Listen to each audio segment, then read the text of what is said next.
पेक्षा मी आपल्याला सांगतो सभापती महोदया, कुठल्याही पदापेक्षा या महाराष्ट्रातल्या करोडो लाडक्या बहिणींचा लाडका भाऊ मी झालो, हे पद माझ्यात सगळ्यात मोठं आहे। हे पद सगळ्यात मोठं आहे माझ्यासाठी आणि त्यामुळे आता उत्तरदायित्व आमचं वाढलंय, जबाबदारी वाढलेली आहे आणि म्हणून आम्ही लाडक्या बहिणींना निवडणुकीमध्ये नोव्हेंबरमध्ये आचारसंहिता लागेल, ऑक्टोबरमध्ये लागली ना, ऑक्टोबरमध्ये आचारसंहिता लागेल आणि पुन्हा विरोधी पक्ष, तुम्ही लोक बोलत नाही, तुमचं कोणावर वैयक्तिक घेऊ नका व्यक्तिशः,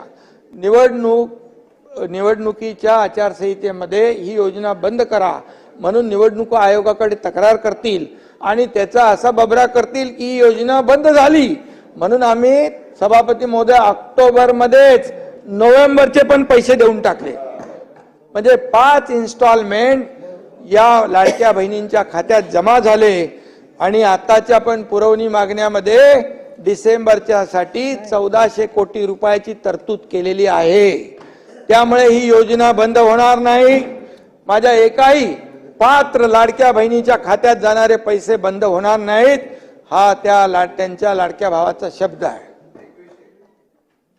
ना, शब्द आहे कसा बसायची वेळ आली ओरडून। आणि म्हणून लाडकी बहीण या ठिकाणी लाडक्या बहिणींनी देखील सावत्र भावानं बरोबर ओळखलं आणि देणारे कोण, थापा मारणारे कोण हे ओळखलं आणि या निवडणुकीमध्ये वन साइड त्यांनी महायुतीच्या पदरामध्ये मतांचा वर्षाव केला।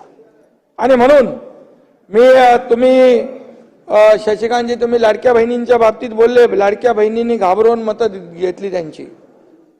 घाबरून मतदान कोण करत नाही, आतमध्ये जातो तेव्हा तो एकटाच असतो, त्याचाच अधिकार असतो।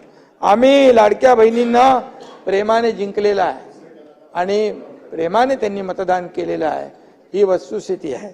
आणि म्हणून विरोधकांना देखील खोडे घालणाऱ्यांना जोडे दाखवून मतदान आम्हाला केलं। नाव घ्या म्हणजे तिकडे नाही बोलत मी, नाव घ्या म्हणजे शांत राहतील। तुम्ही उल्लेख केला, त्याचं उत्तर दिलं की मग त्यांना बरोबर उल्लेख केला ना मी। आणि म्हणून मुख्यमंत्री अन्नपूर्णा योजना आम्ही देखील सुरू केली, त्याचाही उल्लेख आहे। 89 लाख कुटुंबांना वर्षातून 3 सिलेंडर मिळणार मोफत। कधी मिळाले होते, कोणी दिले होते, कधी कुठली योजना होती? या योजना आम्ही केल्या। मुख्यमंत्री लेक लाडकी योजना केली, 34,000 लाडक्या लेकींना त्याचा फायदा झाला। 3.5 लाखापेक्षा जास्त मुलींना मोफत व्यावसायिक शिक्षण योजनेचा लाभ घेतला। सभापती महोदया,